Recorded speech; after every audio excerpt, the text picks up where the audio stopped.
Echo has been so like, I mean, it's been great. Like, has that like, how's that worked out in terms of like people at shows and the response at shows? It's been a pretty huge difference. From the day the record came out, it was a noticeable difference. It's just picked up more and more, I think. Yeah, it's just great kind of getting to tour and play shows for people who are familiar with the record and kind of know the songs. So I feel like we kind of have a chance to just present it how we want to, rather than we're not fighting to try to win people over as much like we've had in the past for like supporting other bands. But what was kind of different before, I guess, before Big and Home? You said it felt like a noticeable difference when the album came out. So. Yeah, just sort of like what I was saying. We spent a long time supporting other bands and trying to like just steal fans, basically. Like shows and stuff, or yeah, and it's just a whole different kind of game when you're supporting and you have a limited amount of time and people aren't there to see you, so you really feel like you kind of have to be as blunt as possible in some sense, you know. So you make this set that's kind of like designed to do that.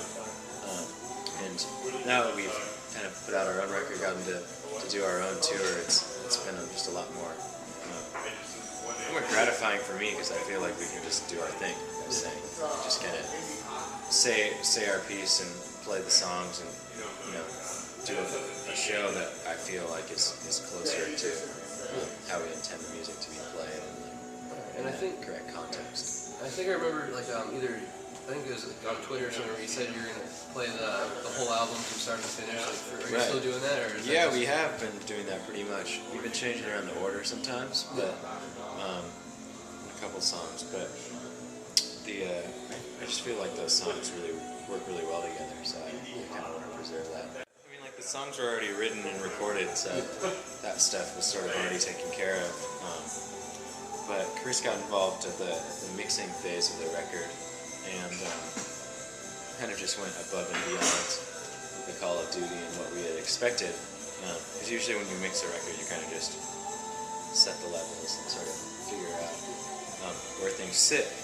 But with Chris, we ended up recrafting some of the sounds and just doing some more drastic mixing stuff. And I think, it was just sort of like a whole another layer to the record that wasn't there before, and that it's kind of unique that it came about during that phase, because I feel like it doesn't have to go that way. Yeah, it's just kind of just put it together. The songs just stand on their own. But like, 'cause I mean, like what little things kind of did he do in production that like mixing and mastering that like that made like a noticeable difference, or made like this very subtle but very necessary kind of difference?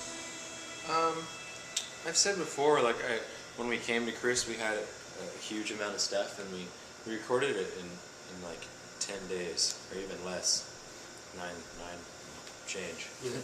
And we knew we had limited time, and we just went in with like on a mission to like get it all done, and we just put down any idea that we thought we might need, in the future when we got to mixing.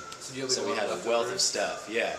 And I think what Chris did really well and helped us do is kind of decide what parts of the arrangements and what sounds and textures kind of worked well together, and which ones we could cut out, or which ones it made sense to kind of keep in the back of the mix until this later point in the song where we would bring it in and we'd very good. Yeah. So it kind of shines through in a different way, which just I think makes it more special when you figure out how to make each song kind of like a journey. What was kind of your favorite part of making the album, or writing the songs, really? Like because you said this one you feel really happy with this album in general. So. Yeah. Well, I mean, the songs kind of just are what they are. They just kind of come out like they do. But I think for me, it's just really gratifying to get in the studio and start working stuff out, because lately I've been writing songs with some sounds and other studio stuff kind of intertwined, just because I've gotten more interested in recording, and I sort of know the ins and outs of it a little bit more than I used to. So then to get in the studio and kind of realize those ideas is for me it's just really exciting because it always on one hand it's like you're working out your dream or whatever of what you envisioned, but then on the other hand you kind of start finding these new things, and each one of those things kind of sets you off in a new direction, and you hopefully use that energy to like create something different and something entirely, you know. It's kind of like a nice progression, almost. That, like, yeah, journey exactly. kind of through. Yeah, there's like a spontaneity that balances out the fact that you already wrote the song, you know, which I think lends like an energy to the recording, which. And like I know you said you had like a bunch of leftovers, like just from because you said you had a lot of material when you went in, and you know that's probably hard to like just condense down into like an album, but yeah. You know, given kind of the way like the role the internet's playing in like just the music industry, kind of like radically has radically changed it. Do you guys have any plans to do something like, you know, like free songs, just like the download, or like what Radiohead even did with like putting the album out for you pay what you want to pay for it? Or is that just not because you know it's just hard enough as a band to make it? Yeah, I mean that works really well for Radiohead because they have millions of fans. Yeah. For us, it's like so many people are just downloading it for free already. Yeah.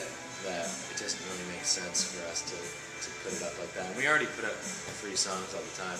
Yeah. And we've released like a free album with covers and stuff. Oh, yeah. We just put up for download. So I'm all about free music. But for this, like for Big Echo, we kind of worked really hard to make this complete album. It just made sense to preserve it and keep it that way. Yeah. When you give away songs, even like with Radiohead, when it's all for free, my fear is that it gets chopped up, you know? Because the way the internet works is, yes, you can put a whole album up for download, but because of like the speed of the internet, people are still just going to grab a song, or not get pick one out that their friend said was cool and check it out, and miss the whole, piece. Yeah. So you think, I mean, with shows and like that, because you guys this is like a pretty crazy tour, and then when you go back out again, like what's the break between this tour and the next tour? We don't really have a break, because it starts on the West Coast, so we have to drive. Yeah. So it takes us like 4 days. And between that, we might have a week off. But we have press and stuff to do. Yeah. But yeah, and then it's really crazy because we finish this tour. Then we go on the Broken Bells tour. Yeah. And then our record comes out overseas, so we're going to tour there. Oh wow. And then we come right back and tour some more.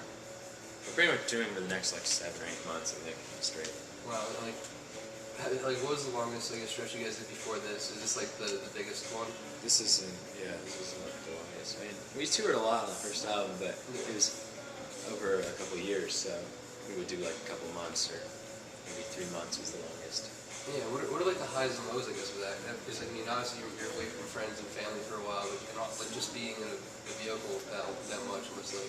Yeah. I mean, that part's hard, being away from people we know, friends and stuff. But for me, the hardest like lifestyle difference is just not really having a base, not having like, especially a kitchen and like a place to cook.